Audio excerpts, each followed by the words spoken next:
नमस्कार।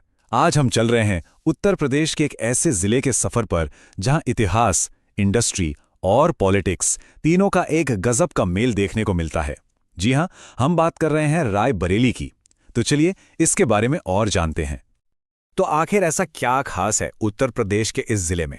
मतलब नक्शे पर तो बस एक नाम है ना? पर इसके पीछे की कहानी क्या है? क्या है वो बात जो रायबरेली को सबसे अलग बनाती है?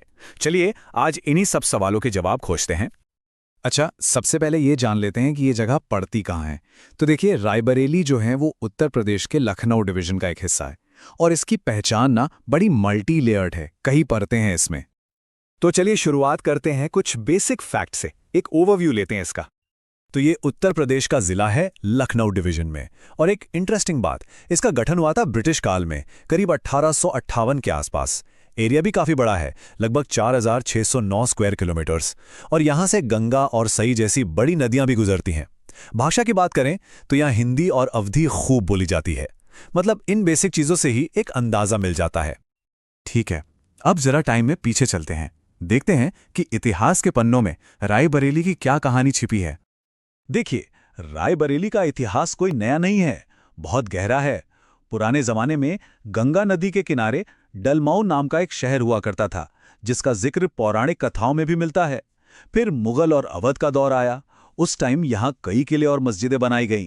जैसा हमने पहले बात की, 1858 में अंग्रेजों ने इसे बाकायदा एक जिला बना दिया।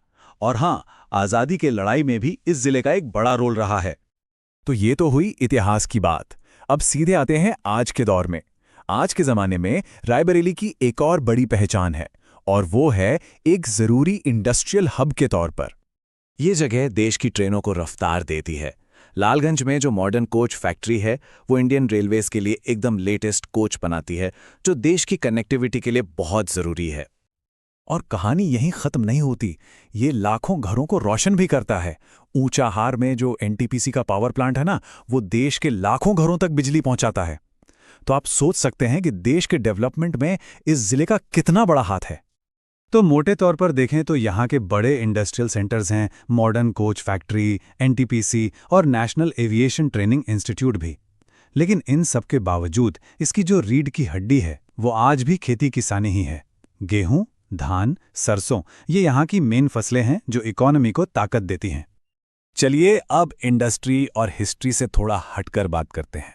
रायबरेली में नेचर और कल्चर का भी एक बहुत ही खूबसूरत बैलेंस है। जैसे कि ये समसपुर बर्ड सैंक्चुरी, ये एक नेशनली रिकॉग्नाइज्ड सैंक्चुरी है। सर्दियों में तो यहाँ का नज़ारा ही अलग होता है। सैकड़ों तरह के माइग्रेटरी बर्ड्स यहाँ आते हैं। ये जगह एनवायरनमेंट और टूरिज्म दोनों लिहाज से बहुत इंपॉर्टेंट है। तो एक तरफ तो ये कुदरत का सुकून है, और दूसरी तरफ है यहाँ के कल्चर का जोश। यहाँ के मेले और त्योहार बहुत फेमस हैं, जैसे बचेता का मेला, डलमू का ऐतिहासिक मेला, फिर शिवरात्रि, नवरात्रि और रामलीला का तो कहना ही क्या। ये सब मिलकर यहाँ की सोशल लाइफ को बहुत वाइब्रेंट बनाते हैं। अच्छा, किसी भी जगह की पहचान सिर्फ उसकी जमीन से नहीं, बल्कि वहाँ के लोगों से भी होती है। और इस मामले में भी रायबरेली पीछे नहीं है। यहाँ से देश को कई बड़े नाम मिले हैं। रायबरेली की पहचान का एक बहुत बड़ा हिस्सा जुड़ा है इसकी पॉलिटिकल लेगेसी से। खास तौर पे गांधी परिवार से इसका कनेक्शन बहुत गहरा रहा है। ये कहानी फिरोज गांधी से शुरू हुई, फिर जब इंदिरा गांधी प्रधानमंत्री थीं, तब ये रिश्ता और भी मजबूत हुआ, और आज भी ये जुड़ाव बना हुआ है। इसी हाई प्रोफाइल कनेक्शन की वजह से रायबरेली हमेशा नेशनल पॉलिटिक्स के सेंटर में रहा है। पर रुकिए, रायबरेली का मतलब सिर्फ पॉलिटिक्स नहीं है। इस जिले ने लिटरेचर यानी साहित्य में भी अपना नाम कमाया है। जानी मानी लेखिका मन्नू भंडारी का कनेक्शन भी इसी जगह से रहा है। ये बात इसके कल्चरल हेरिटेज को और भी रिच बनाती है। तो चलिए एक क्विक रिकैप करते हैं। मेन पॉइंट्स क्या हैं? रायबरेली लखनऊ डिवीजन में है। यहाँ मॉडर्न कोच फैक्ट्री है। समसपुर बर्ड सैंक्चुरी भी यहीं है। डलमू जैसा ऐतिहासिक शहर इसकी एक बड़ी पहचान है। और हाँ, एनटीपीसी प्रोजेक्ट भी यहीं है। कुल मिलाकर यहाँ 5 तहसीलें हैं। ये कुछ की पॉइंट्स हैं जो याद रखनी चाहिए। तो हमने देखा कि रायबरेली कैसे इतिहास, आज की इंडस्ट्री और बड़ी पॉलिटिक्स, इन तीनों का एक मिक्सचर है। अब सवाल ये उठता है कि इन 3 मजबूत पिलर्स पर खड़ा ये जिला अपने फ्यूचर की स्क्रिप्ट कैसे लिखेगा। खैर, ये तो एक ऐसा सवाल है जिसका जवाब हमें आने वाले वक्त में ही मिलेगा।